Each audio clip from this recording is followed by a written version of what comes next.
Que el Señor les bendiga, hermanos, a esta nueva transmisión, este día domingo, día del Señor, en el cual esperamos gozarnos en Él, porque Él es la roca de nuestra salvación. Él es el motivo de nuestra alabanza, Él es el motivo de nuestra adoración. Y como iglesia bíblica Berea, tenemos la costumbre el primer día de la semana reunirnos y poder alabar con todo nuestro corazón y todo nuestro ser al Señor. Y esta es una linda oportunidad. Sabemos de que estamos vacíos en el templo, pero estamos conectados unos con los otros en nuestros corazones, en un mismo espíritu y en un mismo sentir para alabar a nuestro Dios. Voy a iniciar leyendo nuestras Biblias en el Salmo capítulo 108. Salmo capítulo 108 dice de la siguiente manera: mi corazón está dispuesto, oh Dios, cantaré y entonaré salmos, esta es mi gloria. Despiértate, salterio y arpa, despertaré al alba. Te alabaré, oh Jehová, entre los pueblos, a ti cantaré salmos entre las naciones. Porque grande que los cielos es tu misericordia y hasta los cielos tu bondad. Exaltado sea sobre los cielos, oh Dios, y sobre toda la tierra sea enaltecida tu gloria, para que sean librados tus amados. Salva con tu diestra y respóndeme. Dios ha dicho en su santuario: yo me alegraré, repartiré a Siquén y mediré el valle de Sucot. Mío es Galaad, mío es Manasés, y Efraín es la fortaleza de mi cabeza. Judá es mi legislador, Moab la vasija para lavarme, sobre Edom echaré mi calzado, me regocijaré sobre Filistea. ¿Quién me guiará a la ciudad fortificada? ¿Quién me guiará hasta Edom? ¿No serás tú, oh Dios, que nos habías desechado y no salías, oh Dios, con nuestros ejércitos? Danos socorro contra el adversario, porque vana es la ayuda del hombre. En Dios haremos proezas, y Él hollará a nuestros enemigos. Padre bendito, Señor, en esta hora nos acercamos delante de tu presencia. Señor, nuestro corazón está dispuesto para alabarte.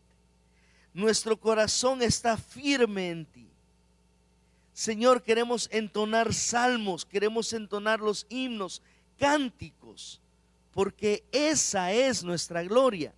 Nuestra gloria es que tú seas altamente exaltado sobre todas las cosas, sobre nuestras vidas. Señor, yo te suplico en esta hora que a cada uno de los hermanos con los cuales nos están viendo a través de esta transmisión, Señor, tú traigas un gozo inigualable. Señor, que tú puedas bendecirles en maneras especiales en donde quiera que ellos estén. Bendice sus familias, oh Dios. Te pedimos para que tú socorras en medio de situaciones difíciles, las cuales, Señor, acechan y, Señor, amenazan para interrumpir nuestra conexión directa contigo. Señor, yo te suplico que mis hermanos puedan estar cada vez viendo más la misericordia de Jehová, que es más alta que los cielos.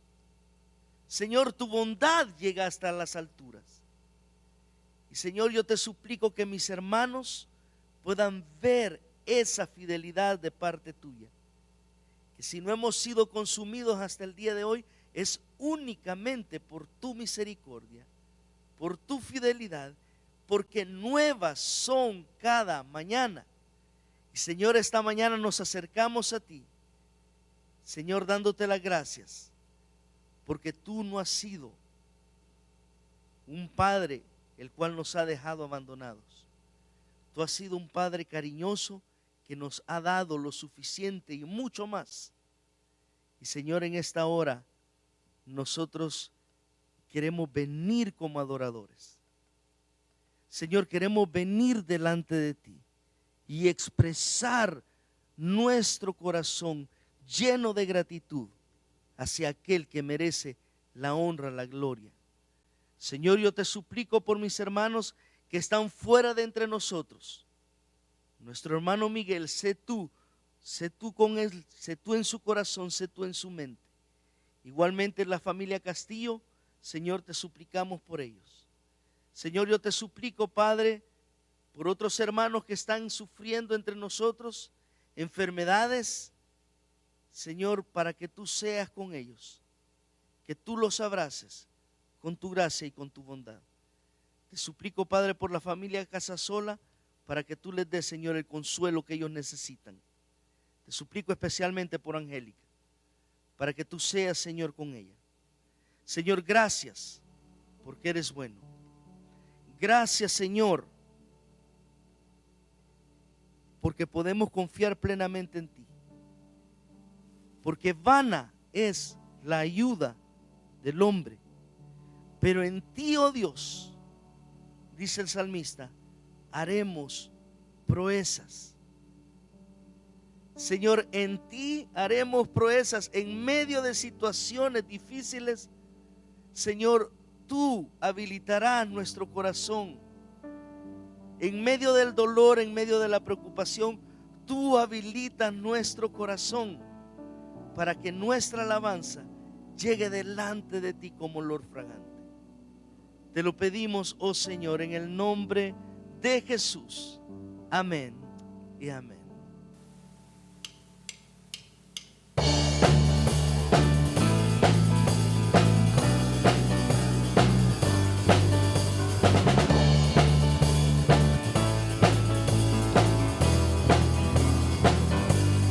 Me has llamado a contemplar y gloriarme en la cruz, a explorar la profundidad de la gracia en Jesús, donde tu gran amor mi gran culpa perdonó. Tu bondad me abrazó. Mi corazón se llena hoy de mis canciones para ti, para alabar a mi Señor, que en una cruz murió por mí. Muestra la gloria y la hermosura de la cruz.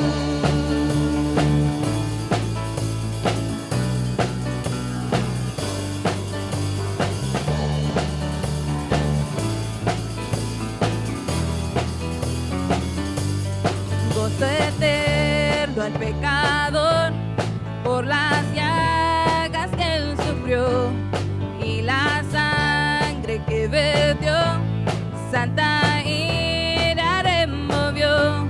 El coro terrenal se une al celestial, gloriándose en su Redentor.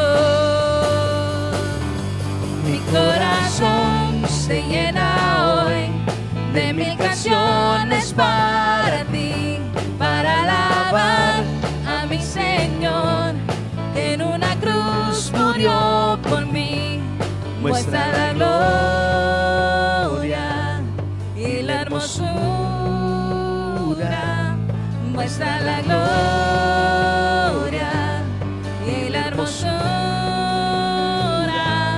muestra la gloria y la hermosura, muestra la gloria y la hermosura. Mi corazón se llena hoy de mis canciones para ti, para alabar a mi Señor, que en una cruz murió por mí.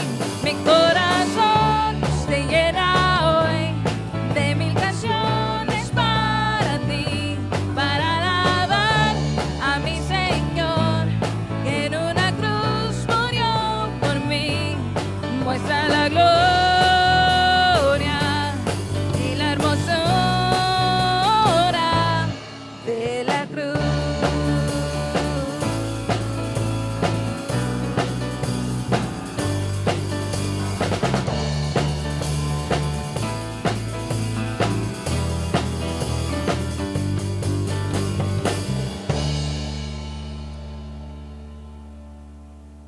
Gracias al Señor por esas múltiples bendiciones que Él nos regala. Y nosotros venimos confiados delante de Él porque sus promesas son fieles y son verdaderas.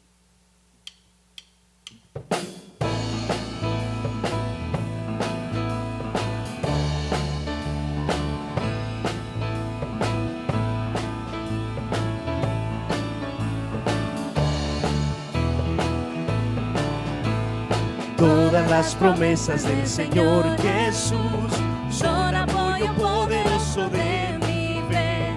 Mientras luchan y buscando de su luz, siempre en sus promesas confiaré. Grandes, fieles, las promesas que el Señor Jesús ha dado. Grandes, fieles, en ellas para siempre confiaré. Todas las promesas para el hombre fiel, el Señor en sus bondades cumplirá. Y confiado sé que para siempre en Él, paz eterna mi alma gozará. Grandes, fieles, las promesas que el Señor Jesús ha dado. Grandes, fieles, en ellas para siempre confiaré. Todas las promesas del Señor serán gozo y fuerza en nuestra vida terrenal. Ellas en la dura ley nos sostendrán y triunfar podremos sobre el mar. Grandes, fieles, las promesas que el Señor Jesús ha dado. Grandes, fieles, en ellas para siempre confiaré.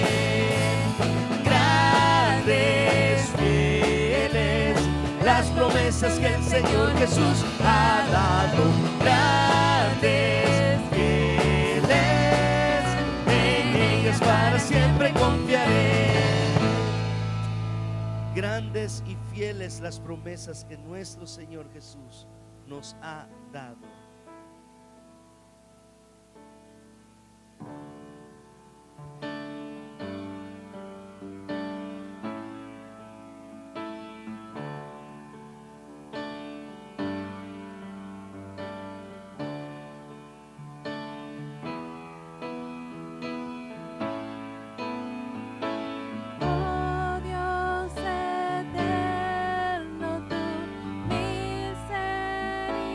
Misericordia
con amor eterno te he amado, por tanto prolongué mi misericordia, dice el Señor. Gracias a la fidelidad de Jehová, gracias a la fidelidad de nuestro Señor, nosotros el día de hoy podemos venir con corazones agradecidos y he tenido la oportunidad de comunicarme con muchos hermanos y hasta el día de hoy no nos ha hecho falta ni alimento ni techo. Lo necesario lo hemos tenido. Y es gracias a la fidelidad y a la misericordia de nuestro Señor Jesucristo. Él es nuestro Padre eterno. Él es no solamente un Padre que da vida, pero un Padre que da sostenimiento a cada uno de sus hijos y de los que confían en Él.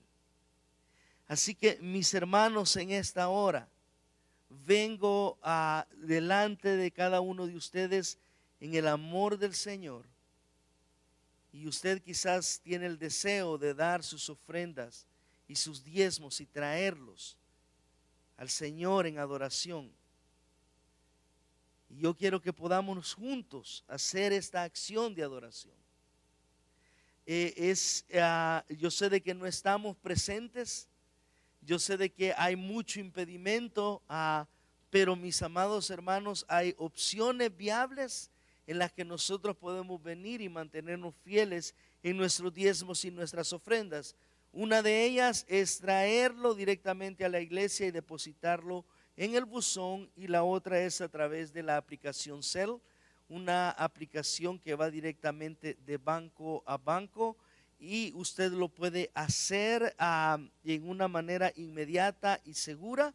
Si usted desea hacerlo, el destinatario es Berea Bible Church, es el email BBC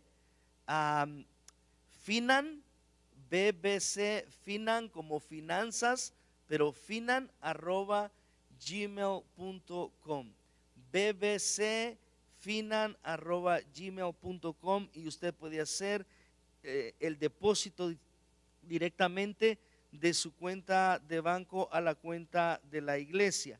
Hermanos, hoy es el primer domingo de mes y nosotros como iglesia siempre hemos tenido la costumbre de que el primer primer domingo del mes también hacemos la ofrenda de benevolencia.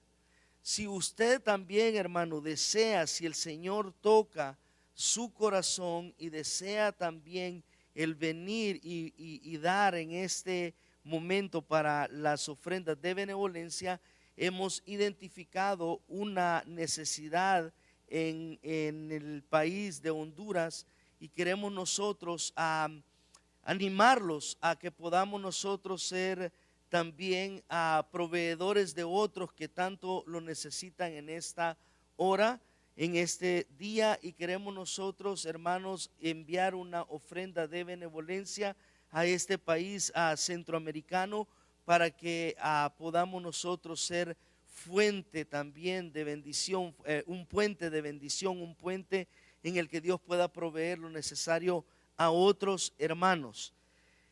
Y Pablo en 2 de Corintios, el capítulo 9, levanta un argumento y él trae en el versículo 6 prácticamente el punto principal de todo el argumento. Y el versículo 6 y 7 dice: el que siembra escasamente también segará escasamente, y el que siembra generosamente, generosamente también segará. Cada uno dé como propuso en su corazón, no con tristeza ni por necesidad, porque Dios ama al dador alegre. Padre bendito, Señor, en esta hora te damos las gracias, porque, Señor, permite llegar en adoración aún con nuestros diezmos y nuestras ofrendas, con ofrendas, Señor, de benevolencia para suplir necesidades de otros. Y, Señor, yo te suplico, Padre, para que juntos podamos, Señor, mantener viva, Señor, esa hermosa disciplina, esa hermosa actitud de adoración Señor, de venir delante de ti y no presentarnos con manos vacías. Señor, lo hacemos y lo hacemos con gozo, no porque nos sobra y tenemos de más, sino porque tenemos corazones agradecidos para contigo y hemos visto la provisión tuya de día a día. Y Señor, queremos nosotros no ser ingratos para contigo, sino queremos ser agradecidos. Y Señor, yo te suplico, Padre, que en esta hora tú puedas recibir la ofrenda de cada uno de mis hermanos. Que, Señor, puedan hacerlo con un corazón alegre. Señor, yo te suplico, Padre, para que tú puedas bendecir a Iglesia Bíblica Berea en maneras especiales. Y Señor, esta necesidad que nosotros hemos identificado en ese país centroamericano, en el país de Honduras, que nosotros podamos ser un puente, Señor, de bendición para ellos. Señor, te suplico para que tú puedas tocar nuestros corazones y que podamos nosotros ser dadivosos aún en medio de la necesidad. Señor, que nuestra generosidad sea conocida para con nosotros delante de ti. Señor, queremos hacerlo correctamente y que tú bendigas a tu pueblo. Es nuestra oración. Te pedimos de tu bendición y te pedimos, Padre, que recibas estas ofrendas y estos diezmos en el nombre maravilloso de nuestro Señor y Salvador Jesucristo. Amén.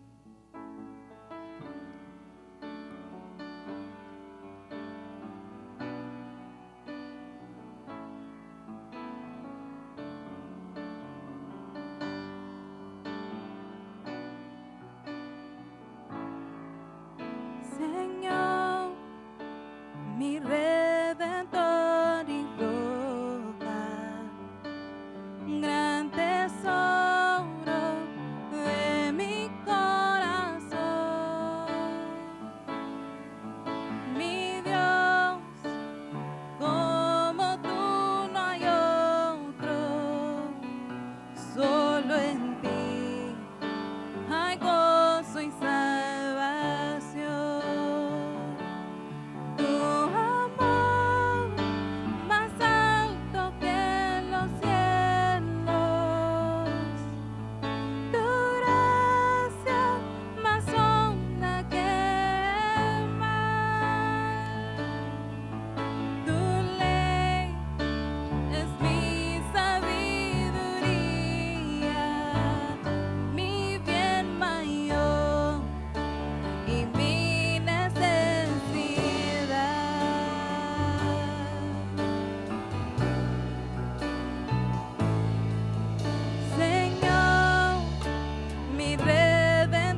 Padre bendito, Señor, tú eres nuestro Redentor y tú eres nuestra roca. Señor, queremos vivir para ti. Señor, que nuestra vida cuente, Señor, para alabanza de tu gloria y para el beneficio del reino de Dios. Y en esta hora, Señor, oramos y suplicamos por el siervo que trae la palabra.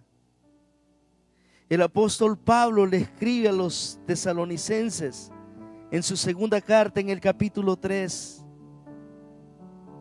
y le dice: por lo demás, hermanos, orad por nosotros, para que la palabra del Señor corra y sea glorificada, así como lo fue entre vosotros, y para que seamos librados de hombres perversos y malos,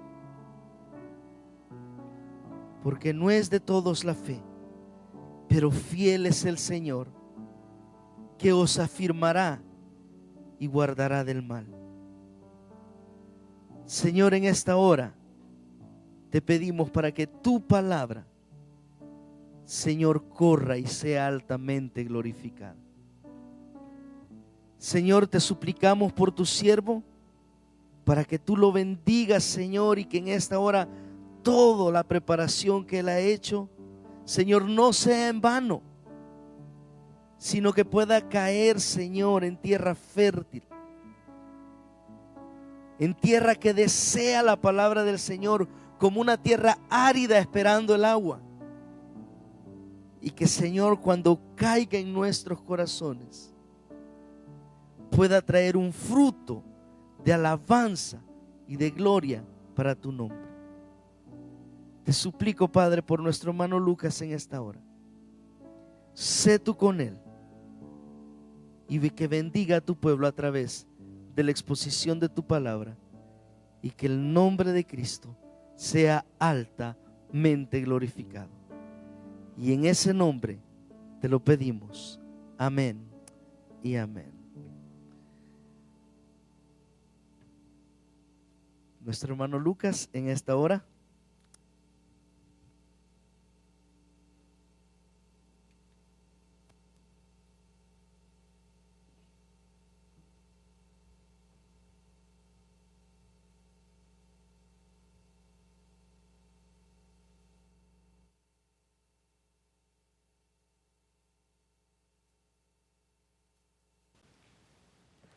En abril de 1518, pocos meses después de haber clavado sus 95 tesis en la puerta de la iglesia de Wittenberg en Alemania, Martín Lutero viajó a otra ciudad, la ciudad de Heidelberg, para defender unas tesis sobre el pecado y la gracia maravillosa de Dios. Y allí él expuso lo que él mismo acuñó como la teología de la cruz, que ataca fundamentalmente a una teología de esa época que se llamaba la teología de la gloria. Ahora, a primera vista, este ataque puede parecernos un poco extraño. La teología de la gloria sugiere ser buena, por lo menos en virtud de su nombre. Pero la verdad es que esta teología no era buena. Esta teología de la Edad Media intentaba sacar conclusiones acerca de la naturaleza de Dios a partir de las cosas que vemos en este mundo, a partir de las cosas visibles en el mundo creado. Afirmaba que la gloria de Dios se manifestaba en los cristianos mediante beneficios físicos en el aquí y en el ahora. Despreciaba los sufrimientos esta teología, la teología de la gloria. Los despreciaba. Despreciaba los sufrimientos, despreciaba las dificultades, porque según esta teología, Dios no se halla en lo bajo, sino en lo alto, en la gloria. No hay razón para que los cristianos experimenten sufrimientos. y los que experimentaban sufrimientos eran despreciados por los teólogos de la gloria. Ahora, contrariamente a esta teología, Martín Lutero afirmó que los verdaderos cristianos aman la cruz de Cristo. Los verdaderos cristianos aman la cruz y no intentan evitarla. De hecho, en las 4 últimas de las 95 tesis, él escribió esto, escuchen. Fuera, por tanto, todos los profetas que predican al pueblo cristiano paz, y no hay tal paz. Bienvenido todos los profetas que predican al pueblo de Cristo cruz, puesto que ya no es tal cruz. Él continúa diciendo, hay que exhortar a los cristianos a que traten de seguir a Cristo, su cabeza, a través de penas, a través de muertes, a través de infiernos, y que confíen así en entrar en el cielo a través de muchas tribulaciones, mejor que basados en la esperanza de una paz vacía. Para Lutero, es en Cristo crucificado donde está la verdadera teología y el conocimiento verdadero de Dios. Así yace el conocimiento de Dios en la cruz de Cristo. En cambio, él dice, la teología de la gloria prefiere las obras, dice él, a los sufrimientos. La teología de la gloria prefiere la gloria en vez de la cruz, la sabiduría en vez de la locura, y en general la teología de la gloria prefiere el bien sobre el mal.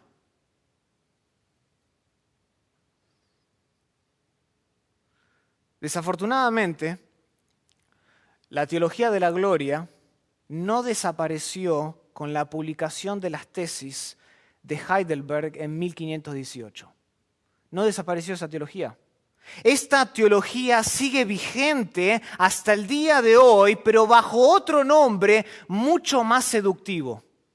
¿Saben cuál es ese nombre? El Evangelio de la Prosperidad. El Evangelio de la Prosperidad. Cash Luna, Guillermo Maldonado y desafortunadamente mi compatriota Dante Gebel, entre otros, enseñan que la voluntad de Dios para los cristianos se resume en una vida de victoria. Es decir, una vida que está libre de enfermedad, libre de angustia emocional, que es rica financieramente y próspera en todo sentido. Y de acuerdo a estos charlatanes, los sufrimientos, las agonías, las dificultades de la vida son una marca de nuestra falta de fe. Por lo tanto, en su afán de ayudar, animan a sus seguidores a expresar su fe mediante una inversión monetaria. Que por cierto no puede ser demasiado pequeña esta inversión. Animan a que ellos hagan una pequeña gran inversión monetaria en la que Dios se ve obligado a devolver con creces a aquellos que ellos siembran. Lo que llama la atención realmente es que la teología de la gloria con la que luchó Martín Lutero, que está disfrazada hoy en día bajo el nombre del Evangelio de la Prosperidad, se remonta hasta los días del apóstol Pablo. Es precisamente este tipo de teología que caracterizaba a los falsos maestros que decían ser apóstoles de Cristo y que habían entrado en una de las congregaciones más atribuladas del Nuevo Testamento. Y esa era la iglesia en Corinto. Estos falsos maestros promovían sus propias ideas Y a su vez, no solo promovían esas ideas, sino que también buscaban desacreditar al apóstol Pablo como apóstol del Señor Jesucristo. Así es como Pablo introduce su epístola, su carta, en 2 Corintios 1, versículo 1. Pablo, apóstol de Jesucristo, por la voluntad de Dios. Y es eso mismo lo que estos falsos maestros buscaban desacreditar con sus enseñanzas. Y es precisamente en defensa de su integridad, en defensa del ministerio que había sido dado a él por Dios en Jesucristo, Pablo escribe 2 Corintios. 2 Corintios capítulo 1, versículo 12 dice así: porque nuestra gloria es esta, el testimonio de nuestra conciencia, que con sencillez y sinceridad de Dios, no con sabiduría humana, sino con la gracia de Dios, nos hemos conducido en el mundo, y mucho más con vosotros.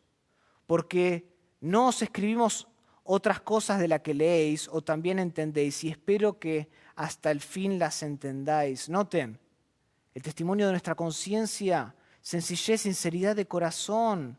Con la gracia de Dios nos hemos conducido. Y hay varias partes en esta epístola, capítulo 2, capítulo 3, 4, 5, hasta el final, 12, 13, donde Pablo repetidas veces defiende la integridad de su ministerio. Ahora, entre todas las acusaciones de estos falsos maestros, la principal de esas acusaciones era esta: Pablo sufría demasiado como apóstol como para contar con la aprobación de Dios. Este hombre sufre demasiado. El argumento de los falsos maestros era este: los verdaderos siervos de Dios no tienen por qué experimentar la aflicción, no tienen por qué ir a través de tantas tribulaciones, a no ser, decían, que ellos estén bajo disciplina por su pecado y por ende no estén calificados para la obra del Evangelio. Y al igual que el Evangelio de la prosperidad, que es tan prevalente en la actualidad, estos falsos maestros en los días de Pablo seguían una teología de la gloria. Lo mismo. ¿Saben lo que les había pasado? Habían tropezado con la palabra de la cruz, que es poder de Dios para los que se salvan, como dice Pablo en 1 Corintios 1, versículo 18. Estos falsos maestros habían ciertamente tropezado con la palabra de la cruz. Y esta es la razón por la que Pablo, desde el principio de esta epístola, 2 Corintios, confronta la teología de la gloria con la teología de la cruz que usa Martín Lutero muchos años después. Y lejos de desacreditar su legitimidad como apóstol de Jesucristo, Pablo dice que el sufrimiento es una señal de su autenticidad como ministro y por lo tanto, dice él, es un motivo de alabanza. El sufrimiento es un motivo de alabanza. Las aflicciones son un medio por el cual, hermanos, Dios revela la abundancia de su poder para la gloria majestuosa de su nombre. Lo habíamos leído la semana anterior cuando estábamos en el pasaje de Santiago, pero noten cómo termina esta epístola, 2 Corintios capítulo 12, versículo 9. Dice así: y él me ha dicho, bástate mi gracia porque mi poder se perfecciona en la debilidad. Por tanto, de buena gana me gloriaré más bien en mis debilidades para que repose sobre mí el poder de Cristo. Por lo cual, por amor a Cristo, me gozo en las debilidades, en afrentas, en necesidades, en persecuciones, en angustias, porque cuanto yo soy débil, entonces soy fuerte. Las aflicciones son una ventana para ver la gloria maravillosa del poder de Dios. Pablo lo resume de otra manera en esta misma epístola, en el capítulo 4, 2 de Corintios capítulo 4, versículo 7. Noten cómo Pablo resume esto. Dice así: pero tenemos este tesoro en vasos de barro para que la excelencia del poder sea de Dios y no de nosotros, dice él.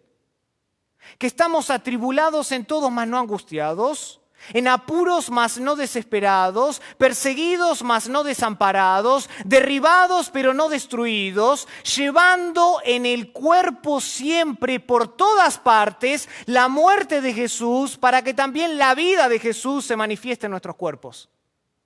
Presten atención a ese último versículo. En nuestras tribulaciones, ¿qué llevamos?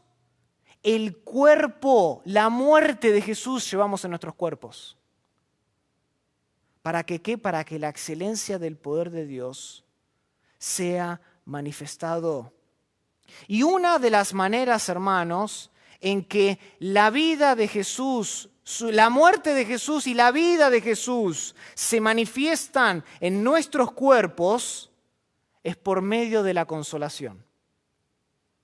Es por medio de la consolación. Y esta mañana quiero estudiar con ustedes el pasaje más elocuente sobre el consuelo en todo el Nuevo Testamento.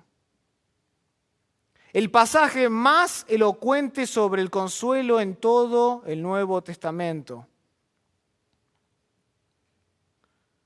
Así que abran sus Biblias esta mañana a 2 de Corintios capítulo 1. 2 de Corintios capítulo 1, del 3 al 7. Dice así la palabra de Dios.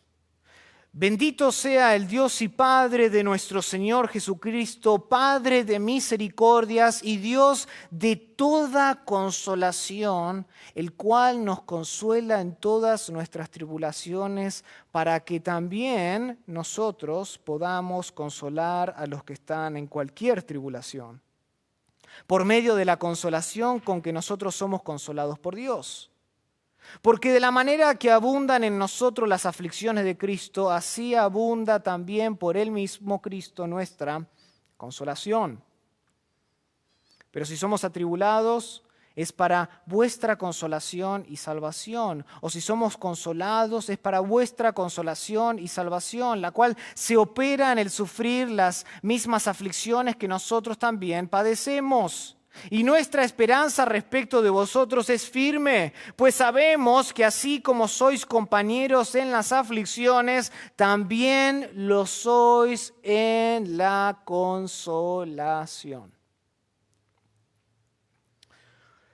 Querido Padre, esta mañana queremos ser consolados.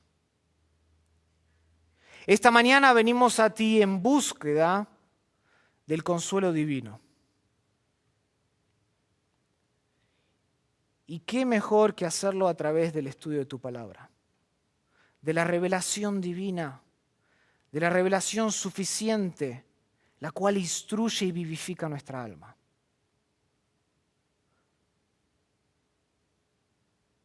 Padre, vivifícanos esta mañana con tu consuelo, en base a tu misericordia, para que en medio de la crisis, el dolor, la angustia, la aflicción, el sufrimiento, la tribulación, nosotros podamos contemplar la gloria de Dios y demostrar al mundo entero el poder que sobreabunda en nuestros cuerpos por la gracia tuya.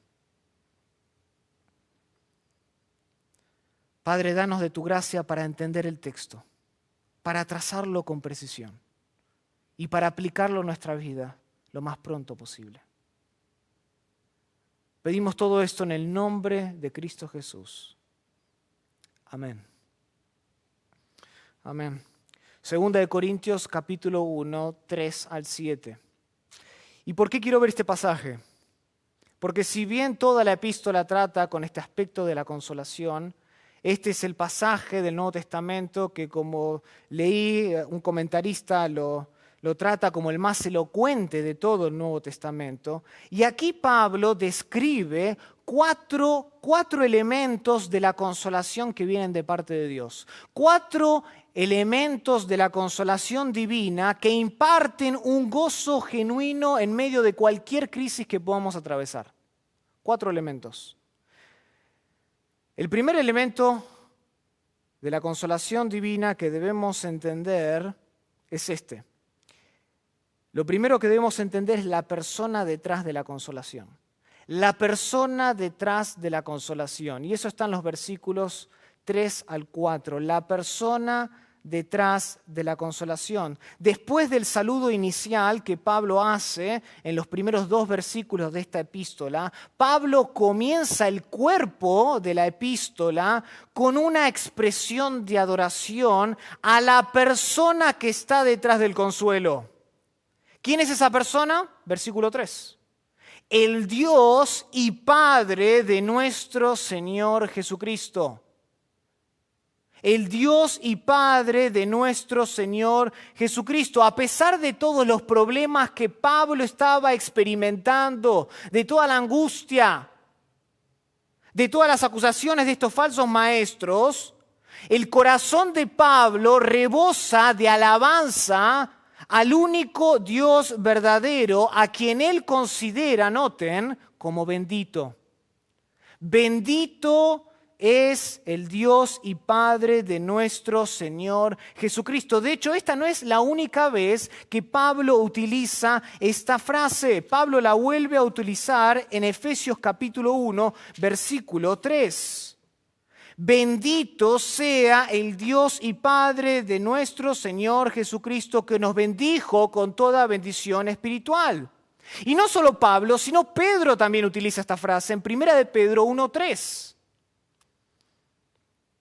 Bendito, bendito, esta palabra bendito que se utiliza con frecuencia en la versión del Antiguo Testamento griego que se conoce como la Septuaginta, se utiliza para traducir la frase Baruch Yahweh, que significa bendito sea Jehová, bendito sea Jehová. En el Salmo 28:6, Salmo 31:21 son instancias donde se usa esta frase y se usa también esta palabra en griego, bendito. Y conlleva la idea en esencia de hablar bien de alguien, de alabar a alguien o algo. De hecho, nuestra palabra elogio en español proviene de esta raíz en griego para bendito. Con el paso del tiempo, esta palabra se empezó a utilizar en la adoración judía, en la liturgia judía. Es muy común hasta el día de hoy escuchar bendito sea Dios en las sinagogas. Pero lo que es interesante aquí y cabe destacar es que Pablo le agrega una frase y esa frase es Padre de nuestro Señor Jesucristo. Bendito sea el Dios, y Pablo agrega, y el Padre de nuestro Señor Jesucristo. ¿Qué está haciendo Pablo? Pablo está adaptando una bendición judía que era parte de la liturgia judía y ahora la está transformando a una doxología cristiana. Una doxología cristiana. Él lo vuelve a hacer, por ejemplo, 2 Corintios capítulo 11, versículo 31.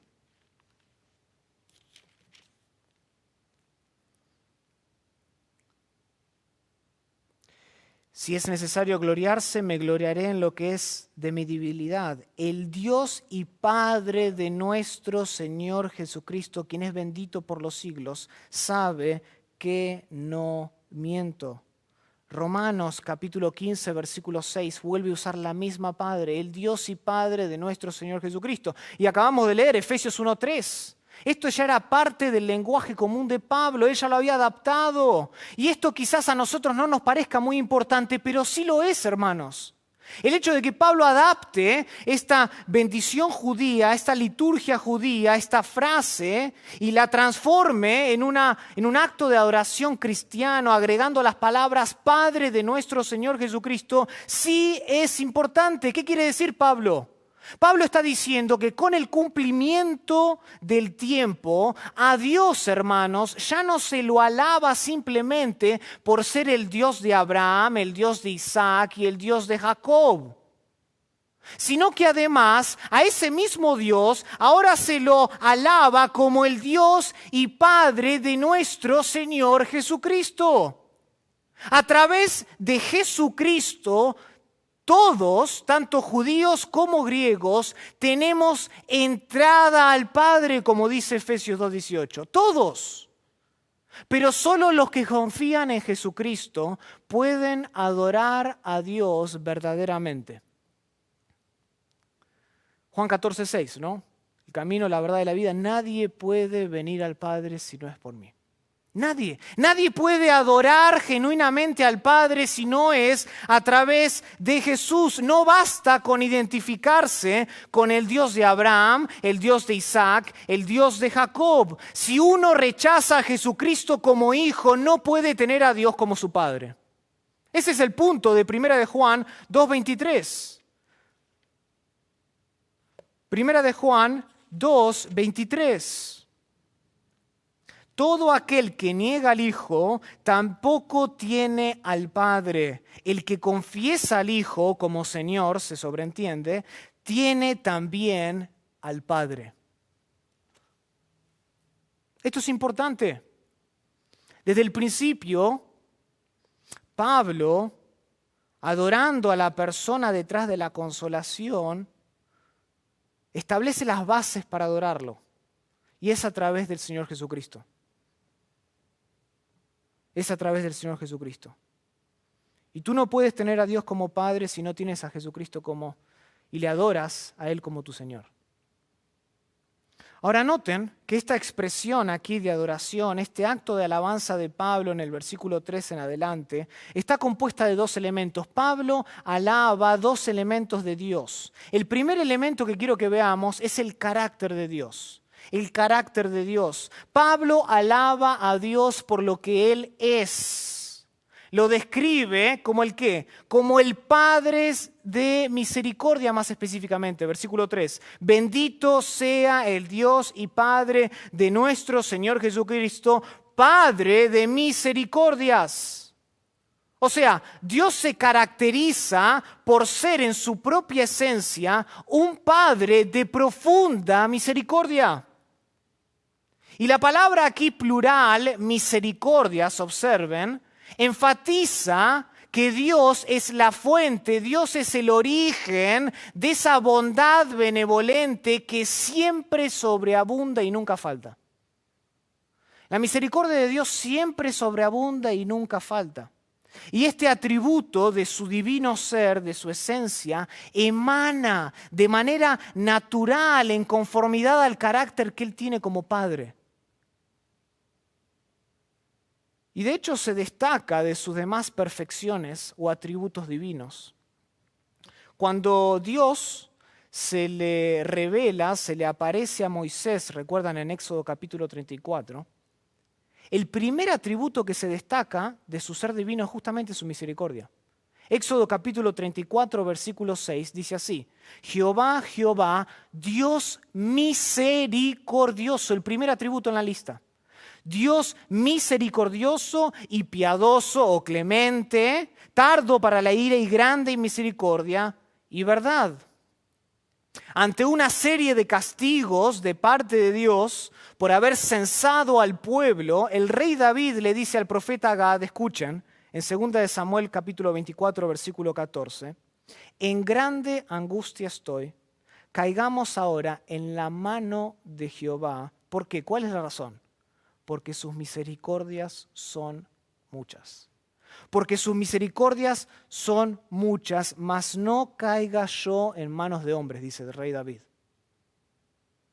Prefiero caer en las manos de la misericordia de Dios, las manos misericordiosas de Dios, las manos donde esa misericordia sobreabunda y nunca falta, que caer en manos de hombres. Y al igual que Pablo en 2 de Corintios, David alaba a Dios por su carácter misericordioso en el Salmo 103. Y en el Salmo 103, versículo 13 dice así: como el Padre se compadece, como el Padre tiene misericordia de los hijos, así se compadece Jehová de los que le temen.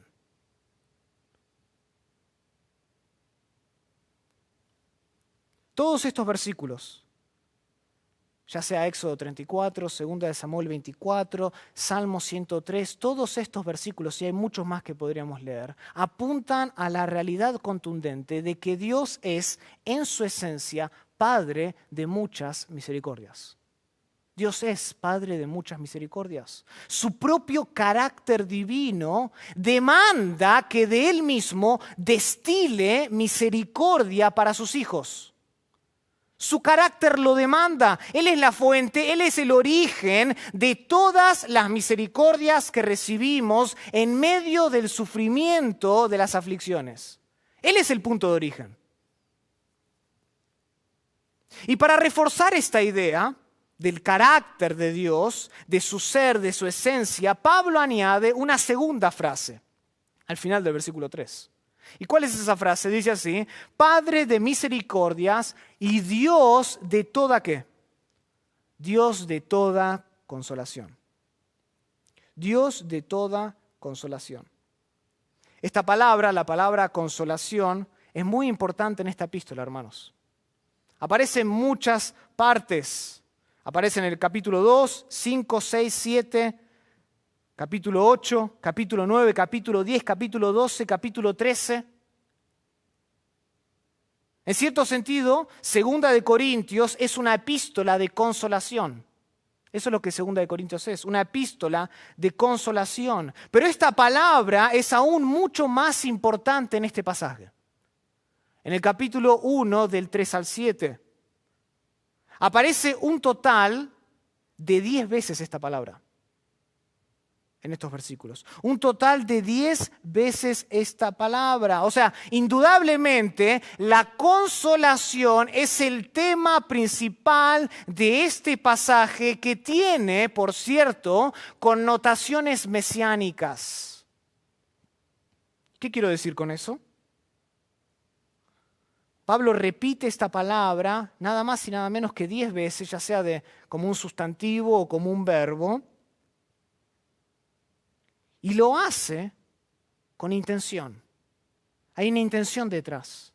Está apelando a la verdad y a la promesa de un Mesías, que ya se apelaba con frecuencia en el Antiguo Testamento. Pablo está recurriendo y él está utilizando una palabra que en el Antiguo Testamento se usaba para referirse a la consolación futura que vendría al pueblo de Israel por medio del Mesías. Los judíos estaban a la expectativa de la consolación durante la época del Nuevo Testamento. Ellos estaban esperando que la consolación para el pueblo judío se manifestase en el Mesías. Por ejemplo, en Lucas capítulo 2, versículo 25, se dice que Simeón, un hombre justo y piadoso, esperaba, escuchen, la consolación de Israel. Un hombre conocedor del Antiguo Testamento esperaba la consolación que fue prometida de Israel. Y esta expectativa se basaba en lo que predijo el profeta Isaías. Isaías habla mucho acerca de la consolación, como también habla mucho del juicio. De hecho, él por 39 capítulos habla acerca del juicio que va a venir sobre la nación de Israel. Pero del capítulo 40 en adelante, él cambia. Y él adopta ahora, y él habla acerca de la consolación venidera, de la consolación futura para el pueblo de Israel. Y habla así, Isaías capítulo 40, versículo 1, dice así: Consolaos, consolaos, pueblo mío, dice vuestro Dios. Más adelante, en el capítulo 51, versículo 3, observen esto. Isaías afirma en el capítulo 51, versículo 3, que Jehová ciertamente consolará, misma palabra, ciertamente consolará a futuro a Sión. Él consolará otra vez todas sus soledades y cambiará su desierto en paraíso, y su soledad en huerto de Jehová. Se hallará en ella alegría y gozo, alabanza y voces de canto. Jehová ciertamente consolará a Sión, dice Isaías. La transformará. Y así como David, como leímos en el Salmo 103, David compara a Dios como un padre que tiene misericordia de sus hijos, que se compadece de sus hijos. Aquí en Isaías capítulo 66, Isaías el profeta compara a Dios como una madre que consuela. Isaías capítulo 66, versículo 13, noten lo que dice. Como aquel a quien consuela su madre, así os consolará, futuro. Así os consolaré yo a vosotros, y en Jerusalén tomaréis consuelo. Serán consolados en el futuro. Por lo tanto, el hecho de que Pablo en 2 de Corintios esté utilizando la palabra consolación, que es la misma palabra de Isaías, es muy importante. Es muy importante, es significativo. ¿Saben lo que nos dice esto? El punto aquí que Pablo quiere transmitir es que Dios no cambia. Su carácter no se ve afectado por el paso del tiempo. El Dios de toda consolación, de 2 de Corintios capítulo 1, versículo 3, es el mismo Dios que eventualmente consolará completamente a Israel como esperaba Simeón, de acuerdo con la esperanza prometida por Isaías en la faz del Mesías Jesucristo. Es muy significativo esto. Dios no cambia porque su carácter no cambia. Y así como Isaías prometió que la consolación vendría a Israel un día en Sión y que todo Israel sería completamente restaurado de acuerdo con la esperanza del Mesías venidero, Pablo dice que Él es consolado hoy, que nosotros hoy somos consolados por ese mismo Dios de toda consolación. Pero Pablo no solo alaba a Dios por lo que Él es en su carácter. Pablo no se queda solo mirando, observando, pensando en el carácter de Dios. Noten lo que dice el versículo 4. Vuelvan a 2 de Corintios capítulo 1, versículo 3 dice, bendito sea el Dios y Padre de nuestro Señor Jesucristo, el Padre, noten el carácter, Padre de misericordias, de abundantes misericordias, el Padre y Dios de toda consolación, el que prometió la esperanza del Mesías en el Antiguo Testamento Isaías. Y ahora noten que hay un cambio en el versículo 4, el cual nos consuela en todas nuestras tribulaciones. O sea, Pablo no solo alaba, no solo adora a Dios en base a su carácter, sino que también lo adora por lo que Él hace como de costumbre. Por lo que Él hace como de costumbre. Este es el segundo elemento de la expresión de adoración de Dios de Pablo. Pablo alaba el carácter, Pablo alaba la costumbre de Dios. El versículo 4 una vez más dice, el Dios que nos consuela en todas nuestras tribulaciones. ¿Saben cuál es otra manera de traducir este versículo? En español sería Dios el que nos consuela constantemente en todas nuestras tribulaciones. Esta expresión que utiliza Pablo aquí describe la acción continua que destila del carácter del Dios de toda consolación. La acción continua. Él hace esto de costumbre, en base a su carácter. Es natural para Él consolar. De hecho, vuelvan al Salmo 103, que ya lo dimos 3 veces. Una vez más, Salmo 103.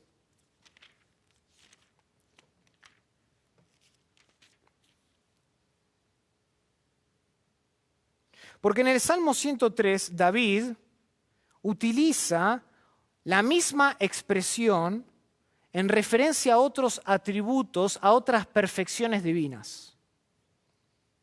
Y en los versículos del 2 al 5, noten lo que dice David acerca de Dios. y la construcción que él usa.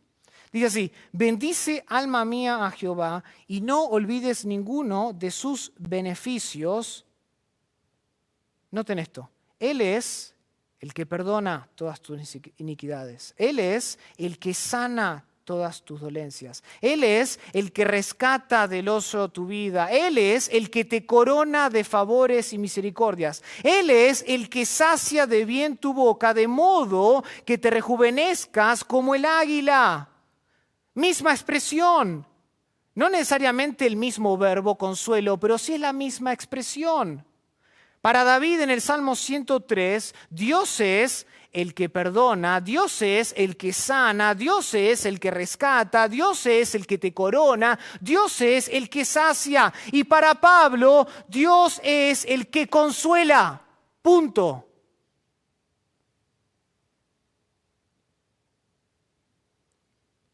Dios acostumbra a actuar con consuelo. Es parte de su costumbre, dice Pablo, que Dios consuele a sus hijos. No es simplemente el consuelo de Dios un atributo teórico que se queda estancado en los cielos. La consolación de Dios no es solo un concepto sistemático en nuestra mente, sino que Dios realmente actúa de esta manera. Dios realmente, de manera típica, de costumbre, nos consuela en todas nuestras tribulaciones.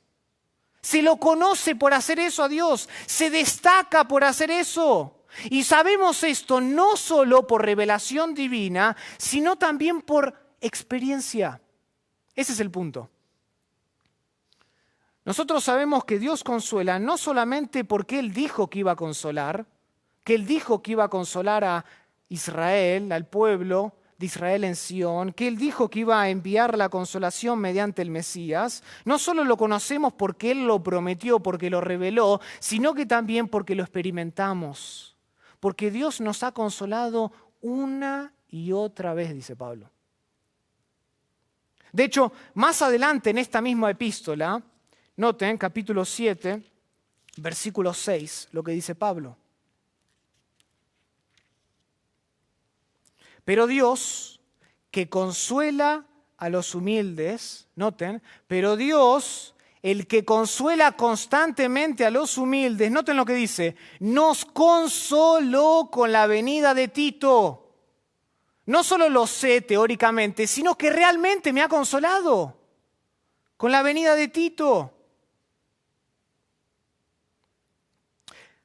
Ahora, debo sugerir y debo aclarar que la consolación que Pablo tiene aquí en mente no tiene nada que ver con una mera expresión de simpatía. En la actualidad nosotros hemos suavizado el concepto de la consolación. Hemos cambiado su significado. Y nosotros asociamos la consolación con la holgura, con sentirme bien, con la solidaridad de otros. Nosotros buscamos hoy en día la empatía de otros para encontrar alivio temporal, alivio personal en nuestra vida. Y la consolación hoy en día no es más que una expresión egocéntrica que busca identificarse con otros porque promete alivio temporal, pero nunca satisface plenamente. En cambio, aquí esta palabra para consolación conlleva la idea de fortalecer.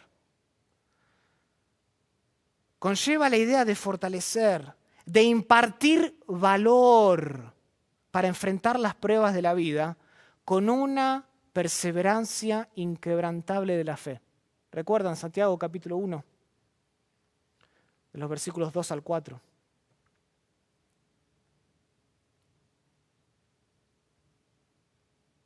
Conlleva la idea de fortalecer. Es más, se puede traducir esta palabra consolación como hacer fuerte conjuntamente. Hacer fuerte conjuntamente. La idea es que la consolación no es una dosis sencilla de gracia que mitiga tu dolor, que adormece el dolor por el que estás pasando. Ese no es el punto de Pablo. La consolación de Dios no es esa. Ni la consolación tampoco elimina simplemente todas las aflicciones que oprimen nuestro ánimo, que nos tiran abajo. La consolación no da holgura necesariamente. La consolación en la Biblia se refiere al fortalecimiento que viene de parte de Dios, que nos equipa para llevar la carga pesada del sufrimiento. A eso se refiere la consolación. El fortalecimiento divino que nos equipa a nosotros para enfrentar las pruebas y llevar la carga pesada del dolor, de la angustia, sin dejarnos vencer por ese dolor, con el fin, ¿saben de qué? De glorificar a Dios en medio de todas nuestras tribulaciones. Hermanos, es por misericordia que nosotros somos consolados constantemente con el mismo poder que resucitó a Cristo de entre los muertos, como un adelanto de la consolación eterna, como dice Pablo en 2 Tesalonicenses 2:16, y que está reservada para nosotros en los cielos. Por la misericordia de Dios, por el Padre de misericordias, nosotros constantemente somos fortalecidos con el mismo poder que resucitó a Cristo de entre los muertos. Y este es solo un adelanto, dice Pablo. Es solo un adelanto de lo que vendrá en el futuro. La consolación eterna. Cuando Él restaure completamente a todos. Como prometió Isaías en su libro. Ahora, este primer elemento de la consolación divina es muy importante. Y si bien dije que hay 4 elementos, solo vamos a ver uno hoy. Este primer elemento de la consolación divina es muy importante. Hermanos, es imperativo recordar a la persona detrás de la consolación en medio de la crisis. Debemos recordar a la persona detrás de la consolación en medio de la crisis. Nunca, hermanos, olviden que es Dios Padre el que nos consuela. Nunca olvides eso. Dios Padre está detrás del consuelo. Él mismo es el que se apiada de nosotros, el que se apiada de ti en base al carácter paternal que Él tiene y nos da a nosotros la fortaleza, el ímpetu, el denuedo, el valor para enfrentar las pruebas de la vida con gozo. Y para eso el Dios Padre utiliza a Dios Espíritu Santo que ya mora en nosotros, como dice Romanos 8, y que en la Biblia también se lo conoce como ¿quién? El Consolador. El Consolador. Y Dios utiliza al Espíritu Santo para consolarnos, pues Él nos recuerda a nosotros la verdad divina, trae a nuestra memoria e inunda nuestras almas con la revelación de Dios ya escrita para nosotros aquí, para que podamos contemplar la gloria de Dios, enfrentar las pruebas con gozo y glorificar a Dios en medio de las tribulaciones. Por eso, hermanos, es que ningún sufrimiento, escuchen bien, ninguna crisis, por severa que sea, puede separarnos del tierno cuidado y del cariño y de la compasión que Dios tiene como Padre. Ese es el punto de Romanos 8. Romanos 8, capítulo 31, Pablo lo expresa de manera maravillosa, después de decir que el Espíritu Santo, Dios Espíritu Santo, mora en nosotros, en nuestros cuerpos, y nos da fe y nos da la habilidad para agradar a Dios. Noten lo que dice en el versículo 31 de Romanos 8. ¿Qué pues diremos entonces? Si Dios es por nosotros, ¿quién contra nosotros? El que no escatimó ni a su propio Hijo, sino que lo entregó por todos nosotros, ¿cómo no nos dará también con Él todas las cosas? ¿Quién acusará a los escogidos de Dios? Dios es el que justifica. ¿Quién es el que los condenará? Cristo es el que murió, más aún el que también resucitó, el que además está a la diestra de Dios, el que también intercede por nosotros. ¿Quién nos separará del amor de Cristo? Tribulación, angustia, persecución, hambre, desnudez, peligro, espada, enfermedad, algún virus.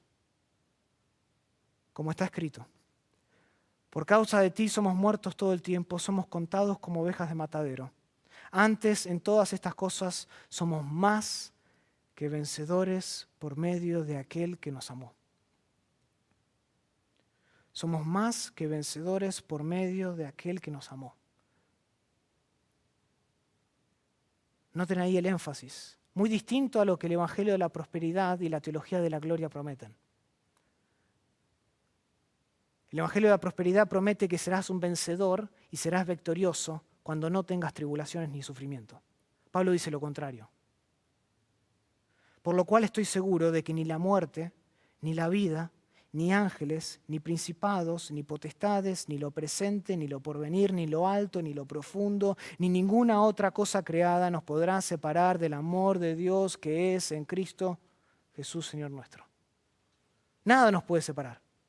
Por más grande que sea la crisis, por más grande que sea el dolor, por más grande que sea el sufrimiento, aunque seamos sumergidos en las profundidades de la angustia, en las profundidades del dolor, Dios siempre, escuchen hermanos, tomen nota de esto, Dios siempre se acordará de nosotros de la misma manera que se acordó de su Hijo en las oscuras tinieblas del Gólgota.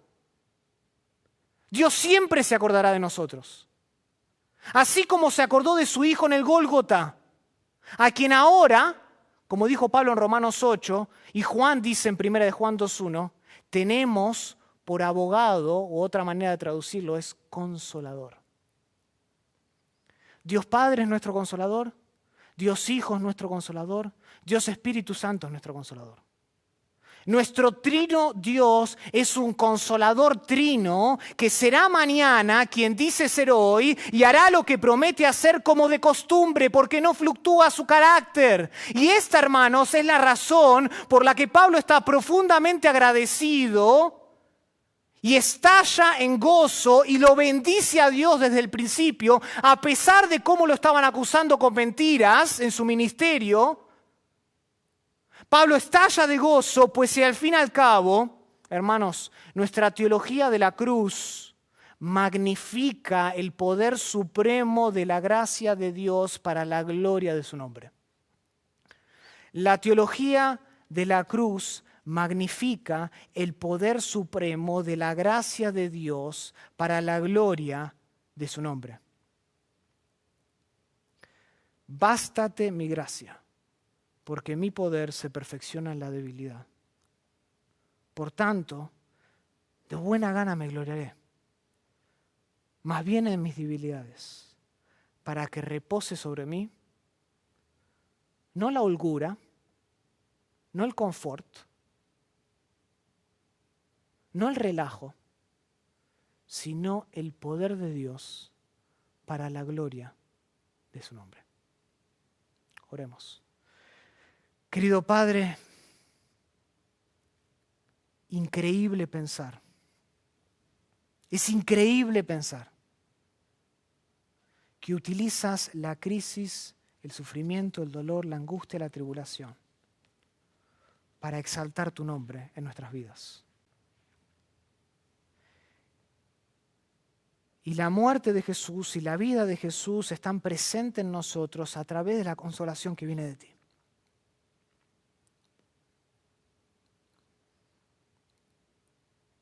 Padre, permite que nunca olvidemos quién está detrás de nuestra consolación. Inunda nuestras vidas, inunda nuestras mentes con verdad divina en medio de la crisis. Impregna todo nuestro ser con tu revelación durante tiempos de dolor. Para que podamos ver que tu poder, Señor, se puede manifestar en nuestro sufrimiento, así como se manifestó en la cruz gloriosa de Cristo.